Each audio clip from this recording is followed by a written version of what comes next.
Thank you for joining today, and I hope you will learn something from what I'm about to say. Something that could help you guide your career and life choices in the best possible way.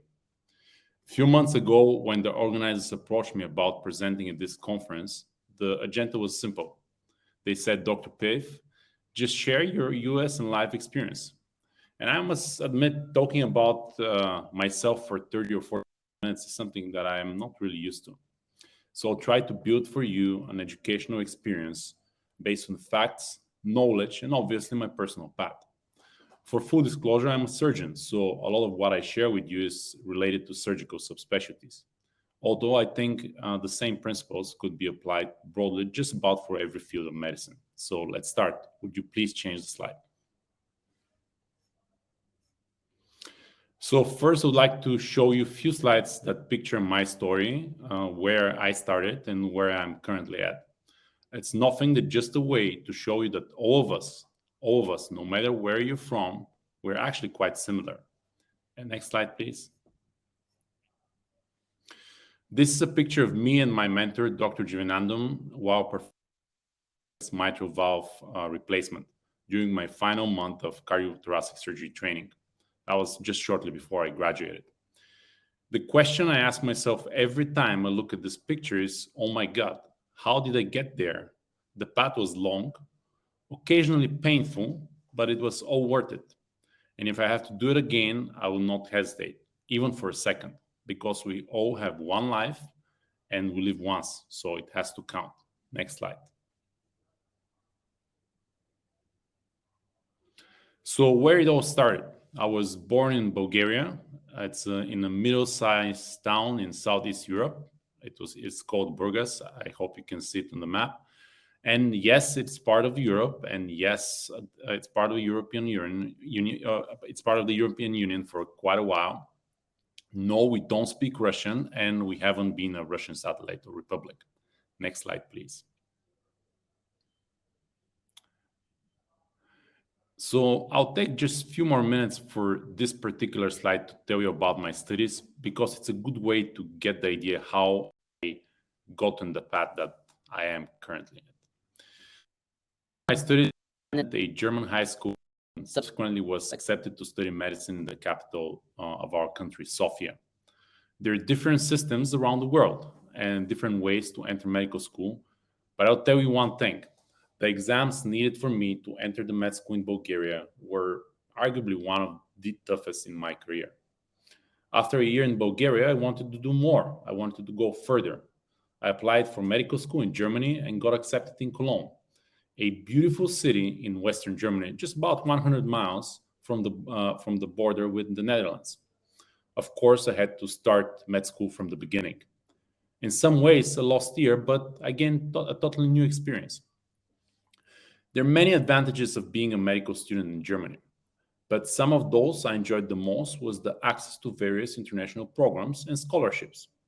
I knew I wanted to become a surgeon, and not just simply a surgeon, but I wanted to be the best. But I just didn't know where is that place and where I will fit the best, and where is the place where I will best achieve my goals. I learned Japanese and went to Japan. I spent 4 months in Switzerland doing gynecology. I spent 2 months in Bangkok to learn gender reassignment surgery, and a month with the world-famous surgeon Ivo Pitangui in Rio de Janeiro. Frankly, I never had any wish or aspiration to go to the US. My first visit to North America was within the frames of a rotation in orthopedic surgery at McGill in Montreal, in Canada, and I loved it. This is when I realized that North America is the place where I fit the best. It didn't matter where I am from, what my accent is, how I look like. What actually mattered was how I perform and how my hard work and what I do helps to succeed my goals.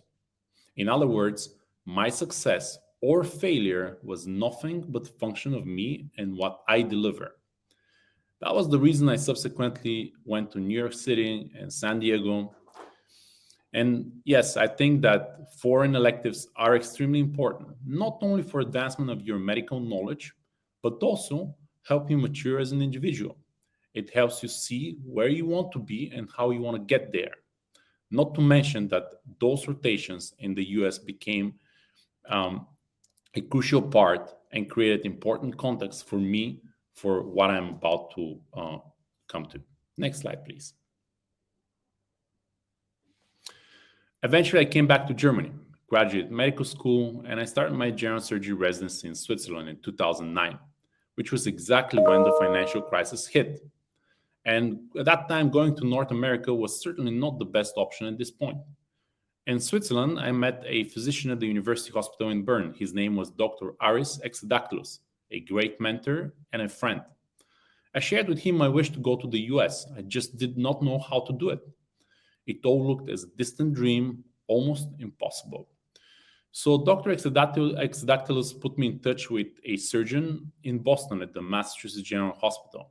For the ones who don't know, it's a Harvard-based institution and arguably one of the most prestigious healthcare institutions in the United States and probably in the world. I spoke with the team in Boston and they were pretty honest with me. They told me that anything below the 99th percentile on the USMLE, don't even call us again. So here's my second lesson for you. You have to excel on the USMLE. People will not take you seriously until you demonstrate an outstanding results on those exams. USMLE and your scores are the testimony that you have a chance to excel in the American system. Even more, outstanding USMLE scores have been shown to correlate with successful completion of surgical residency. And yes, I do know that have been some recent changes in the way how the USMLE has been scored, but I think you get the point.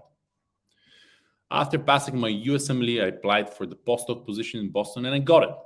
I moved my family and we went with my wife to the United States. It was pretty scary. I left my residency spot in Switzerland. I sold everything I had in Europe, gathered my savings that probably will hold me for a year to go to do a research position in the United States with absolutely no guarantee I will enter residency. Actually, considering how competitive surgical training is, the odds were actually against me. So this is my third lesson for you today. From now on, until you're established in the US and even beyond, the odds will always be against you. You will always have to do more, deliver more, perform better than anybody in order to stay above the surface. The year in Boston was great. I published a lot, worked with pretty remarkable individuals, helped develop one of the most advanced surgical technologies, and above all, I applied for residency. By some miracle, at this moment, all paid off. I did manage to secure a categorical general surgery position. The USMLE, the research, the letters of recommendations from my foreign rotations, or from my rotations, especially in the US, all paid off. While I was quite ecstatic to have achieved what looked in my eyes as an impossible task, my mentor in Boston, Dr. George Velmojos, told me two things. First, Miro, well done. You just crossed the river. Get ready for the ocean. The hard work has just begun. The second thing he said was, Miro, you need to know that the sky is your limit. Nothing can stop you now. Next slide, please. So, enough about me. Let's start with the first and probably the most important question. Why? Why? This is the same question you have been asking throughout college and medical school. Why leaving your home? Why leaving your family, friends, giving so much in order to possibly reach a goal in the very distant future, in probably 5 or 10 years? Why doing it? So here are the facts. And let's start with the first one. The US training is considered to be worldwide held to the highest standards. I wouldn't say it's the best training, although I strongly believe it, simply because it does sound a little bit cocky. But yes, it's a pretty good training. It is highly respected just about everywhere. No matter where you go and you said, I trained in the United States, that's certainly a mark first for your success as a physician and as an individual, because it's just tough. And of course, same as the song, New York, New York, if you can do it there, you can do it anywhere. Last but not least, it is a path to your professional and personal dreams, where you want to be. Think about it, where you want to be in 5, 10, 15 years. Next slide, please. So perfect, the animations are going to work. So that's great. So why is the US GME, standing for Graduate Medical Education, the best? Let's see the first one. So it's highly competitive. And I'm going to give you a few anecdotes. As a last year general surgery resident, as a Gen Surg chief resident, we are allowed to participate in the selection process for new residents. At NYU, we received between 1,500 and 1,800 applications for 6 spots. And believe me, those 1,500 people were pretty good candidates. And you, as well as myself, as foreign medical graduates, have to compete with those people. So yes, there is a natural selection. Second, it's clearly structured.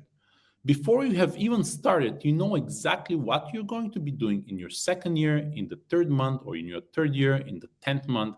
You know, if you're on a transplant surgery as a 3rd-year resident, you'll be doing liver transplants or heart transplants. You know that you will be doing them, and this clear structure certainly adds a lot of value to it. Next thing is the high volume. I'm aware from me going to various places as a medical student and also as a resident that there are certain parts of the world that there's an insane volume. I would refer mostly, United States versus Europe and Canada and probably some parts of Asia and Australia. The volume in the US is insane. You're going to see a lot. You're going to do a lot. Yes, there'll be a lot of hands-on experience. And the dogma that is said, see one, do one, teach one, it is all true. You really are going to see one, do one, and teach one. And above all, teaching. So this teaching is really caught my attention quite substantially. You can click to the next one and the next one. There we go. Yes, teaching is an art and a privilege. Teaching is something that caught my attention when I went to Canada for the first time and subsequently to the US. It doesn't matter if you're the best physician in the country, if you're not able to teach well and transmit your knowledge in a very high quality way, you don't belong in the university. Teaching award is considered the most respected award in the entire institution. So you can imagine what I'm talking about. The junior residents are teaching the medical students.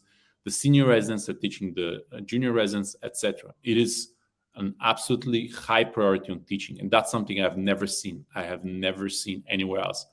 In some of my studies, there are people who are good teachers, some are bad teachers, some wanted to teach, some other people didn't want to teach.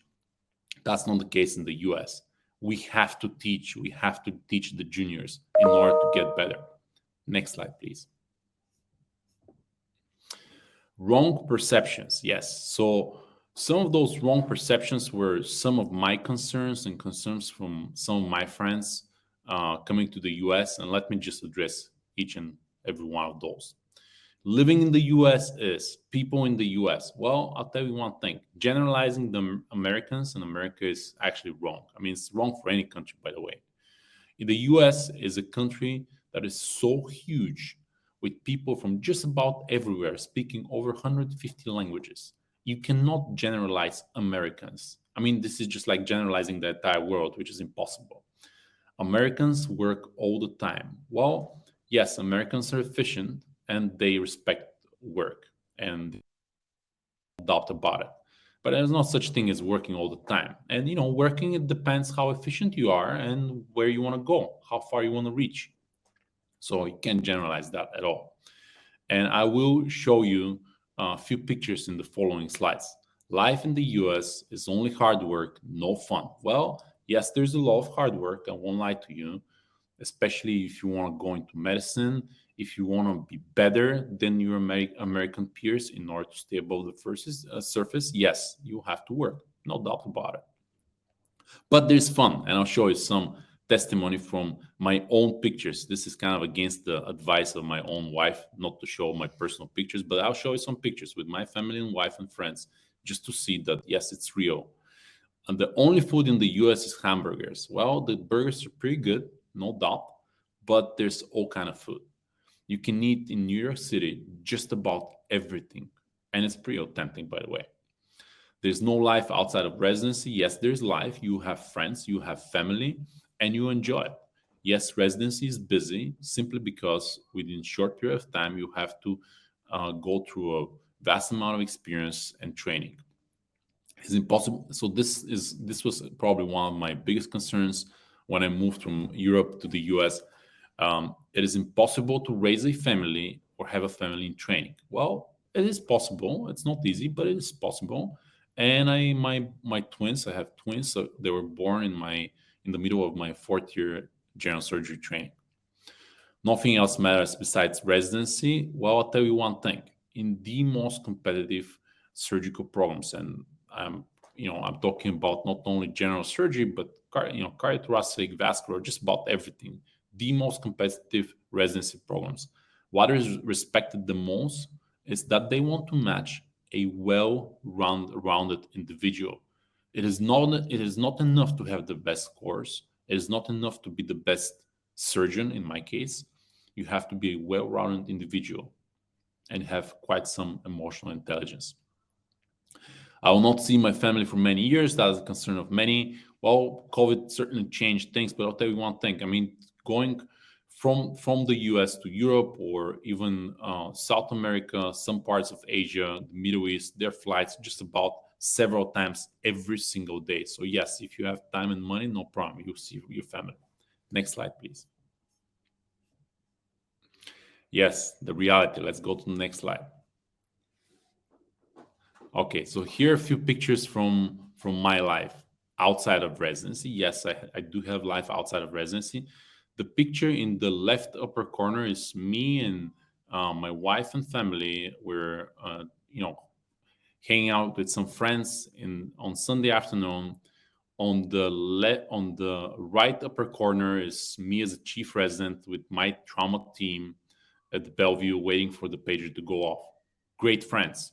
We're hanging out together inside and outside of the hospital. The picture on the lower side is me and some friends, and I can see my sister behind going snowboarding. Yes, you have time outside of residency to do activities you love. And the final picture is one of my favorite. In the right lower corner, this is my entire team, my entire heart surgery team when I graduated in Chicago. You can see the skyline of the city of Chicago behind. And all those people are literally like my family. I love them, each and every one of them. So yes, you have life and you have a family and you have friends. Next slide, please. But next slide.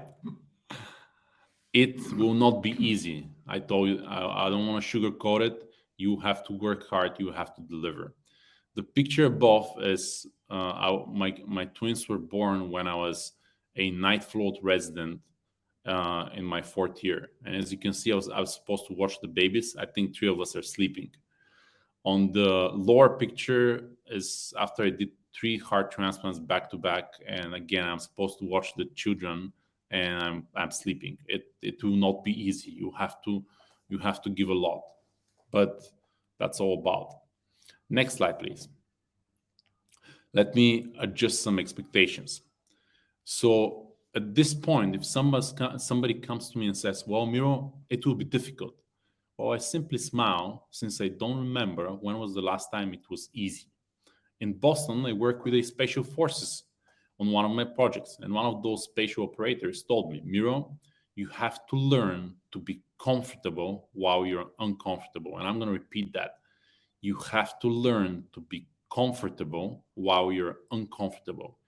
You need to be able to work, operate, and deliver 100% while you haven't slept, while hungry, while thirsty, while you haven't been to the bathroom, while you have a headache, or even have an exam or big presentation the following day. And here's my next lesson for you. Your success is dependent on your performance, and nothing should be able to affect your performance. Next slide, please. Yeah, let's talk about the US match for a bit in order to put things into perspective. The annual residency match, next slide, please. The annual residency match is an event like nothing else in the United States. Each year, fourth-year medical students spend the fall and winter applying to and interviewing with residency programs. In February, they submit their rank lists of the programs they would like to attend next year to the National Residency Matching Program. You probably have heard of it. Simultaneously, all of the residency programs submit their rank lists on the medical schools and medical students they would like to hire next year. The National Residency Matching Program then pairs the medical students with the residency programs using an algorithm that assigns the students to residency programs by matching the two rank lists. Although it sounds a bit confusing and even impersonal, it actually is the fairest way to ensure that students get into the residency programs that they really want, while simultaneously ensuring that residency programs get the students they want. So let's take a look at those numbers. Would you advance one more time so we can see the animation? There we go. So here I have highlighted the FMGs, the foreign medical graduates who are non-Americans, as myself. And you can see the numbers for the last 5 years, and that's until 2021. And you can see about 8,000 medical students, foreign medical graduates, apply for the match. And you can see the total number. It's about 30% of it. Next slide, please. So here I have listed, and this is as of 2021, the number of residency positions available. You can see internal medicine, over 3,000 positions, and thoracic surgery, 43. So you can imagine as you go through the various specialties from left to right, the less the number, the less the spots available, the more competitive the specialty, as you can imagine. Let's take a look at the next slide. So, as mentioned, there are 4 groups of students that are identified in the matching algorithm. They're MD or DS students who are US students attending foreign medical schools, and foreign students attending foreign medical schools as myself. The most competitive specialties are those that fill most of the positions with US medical graduates. Makes sense. And in particular, those who have an MD degrees. For the graph, it's apparent that surgical subspecialties are the most competitive. Surgery, plastic surgery, ENT, neurosurgery, all filled over 85% with highly qualified, very competitive US medical graduates. On the other hand, specialties that that filed fewer than 50% of their positions with graduates from the US are radiation oncology, internal medicine, family medicine, and pathology. As I said, my experience as a surgical resident and surgical trainee, but it applies just about for everybody. Next slide, please. Here I have summarized 2 key numbers that I would like you to remember. The first thing is close to 20% of the trainees in the US are non-US foreign medical graduates. 20%, 1 out of 5 is a foreign medical graduate who managed to go and match. And about half of the foreign medical graduates who apply match. So the way you should look at those numbers is more as the glass half full rather than half empty. First, the US graduate medical education, they need foreign medical to function and to continue to work. All of the people watching this presentation, they're needed here. Number 2, your chance is about 50% to match after you apply. Remember, there's a natural selection. The people who apply are certainly competitive in their own countries, so it won't be easy. Next slide, please. How to successfully match? This is a question that I have asked over 1,000 times. All of my mentors, friends, people around me. And I'm going to give you a few hints. And this is also part of the experience I got as a chief resident, helping and scoring various medical students who are supposed to match at NYU. Next slide, please. So I identified as 6 components of the success. The first one is the USMLE scores. So we talked about it. The USMLE scores can compare American graduate to foreign medical graduate. That's it. It's head-to-head comparison. It's the same questions, so nobody can say anything. So I don't know now with the new grading system how this comparison will occur, but you get the point. The second thing is research, and in particularly in research that is published in peer-reviewed publications. That is another independent head-to-head comparison between American graduates and foreign medical graduates. Extracurricular activities. One of the lessons I tried to give you was the fact that people in the competitive programs, they're not looking just for good doctors. They need a well-rounded personalities. That is why extracurricular activities are important. And by the way, a lot of points can be won and those. If you were in the military, if you play a piano, if you're a professional athlete, that is extremely important because that indirectly shows that the way you succeeded in your discipline, playing an instrument or military, whatever you were doing outside of work and your studies, demonstrates that you can actually be successful as a resident. So here, the next one is kind of a bummer. It's the dean's letter.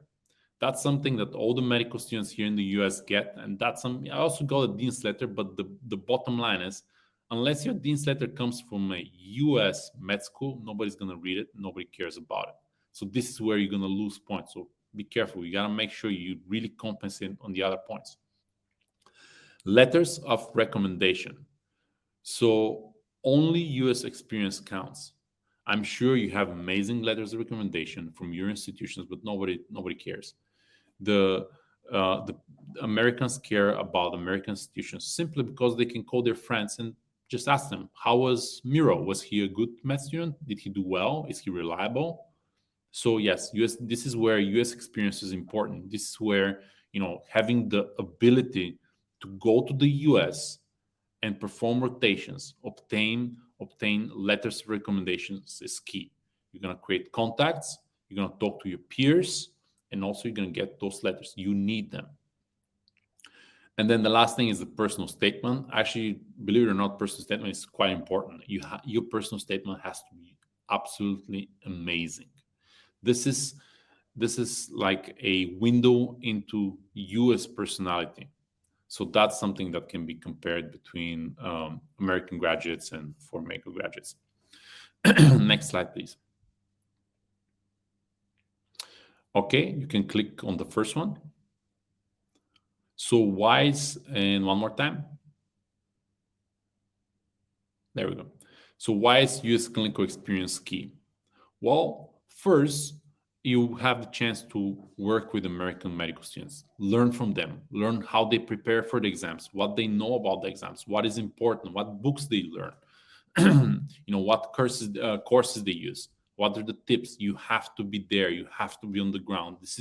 You have to submerge yourself in this environment. And above all, you got to see if you really like it. Okay, next one. There we go. Research. Well, while you're in the US, if you do a good job and people like you, you create contacts. You meet people. And by the way, some of those research positions that might open to you and that might be offered to you towards the end of your rotation are a gateway into residency. It was for me and for many, many, many, many, many others, where you go, you do research, you demonstrate that you're a hard worker, and that's going to help you to match. Next, please. There we go. And obviously, letters of recommendation. When we read the letters at NYU, there are certain keywords for good or bad or exceptional in the letters, and those keywords are known mostly in the U.S. and by good letter writers. So you need those letters, and they have to be U.S. in order to count. So you have a good, so that you have a good shot. Okay, next slide, please. So I'm biased, but I trained in Switzerland. I went to various places, just about every continent. I think I didn't go to Africa, but the rest of the continents, I can tell you, the US training is the best, and it's totally worth it. And yes, everything is possible and you can do it. Everybody can do it. I did it and you can do it. It's all up to you. You just need to plan well, and it's a years of strong commitment. This is not a plan for 5 months or 10 months. It's a plan of several years, probably decades, and it will change your life. And last but not least, please, please, please write it somewhere down, because sometimes we all expect that our path to be straight. You study, you pass the exam, and then you match for residency and keep going. But the reality is, especially for foreign medical graduates, our path is not a straight line. You will not. You might have to go from A to B and B to C to get to Z. It's not a straight line. As I said, I had to start from the beginning medical school in Germany. I had to start residency after 3 years again in the US. It's all worth it. It brings maturity and experience, and you will not regret it. And you really need it, and it really is going to be helpful. The last slide, please. Fortune favors the brave. There are many interpretations of this saying. It actually comes from the Romans. It just says it. I don't have to interpret it. You have to be brave. Go for it. Don't hesitate, and you'll succeed. With that, I would like to say thank you for taking time and listening to my story.